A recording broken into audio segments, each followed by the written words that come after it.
Assalamualaikum. Ketemu lagi sama saya. Budi, kopi dulu.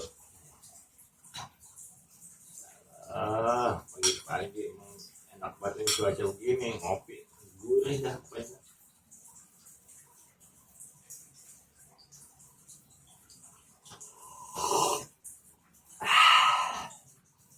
Mantap. Ini saya mau cerita ini. Cerita waktu saya masih sekolah dulu, waktu SD. Saya pulang sekolah, saya nyari emak, lari kencang banget. Saya temuin dah tuh emak. Mak, saya kata, sama, apa buat? Girang amat loh katanya, sama begitu.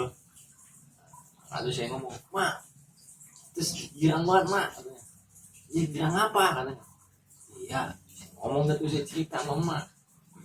Saya begini, tadi mak, saya ditanya mak, iya sama bu guru, saya dibilang pinter malah, itu girang banget, dah, iya, tumen-tumenan loh katanya, lu bilang lu pinter, biasanya lu apa kagak becus kata emak begitu, nulis aja lah belepetan katanya, apalagi jawab pertanyaan katanya.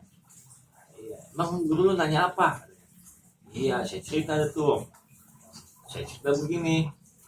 Tadi mak, waktu mau pulang sekolah kan biasa tuh. Siapa yang pulang duluan, siapa yang bisa jawab pulang duluan. Itu. Nah, tak anu. Nanya deh tuh. Tanya, yang lain pas ditanya nih, kagak ada yang mau tunjuk tangan. Iya, kagak ada yang bisa jawab kali. Iya, saya kata gitu. Kata saya yang tunjuk tangan mak. Iya, ya. Saya dibilang pinter mak. Iya bener, iya. Emang guru nanya apa kata mak begitu? Tanya gini mak, siapa yang kentut nih katanya. Gitu. Lah yang lain kagak tunjuk tangan, saya yang tunjuk tangan. Saya jawab aja, saya bu yang kentut. Dibilang pinter saya mak. Acalah, emang anak emak yang paling pinter saya. Kata emak mah, ya begono dah, emang lu mah ada rada, ampun dah.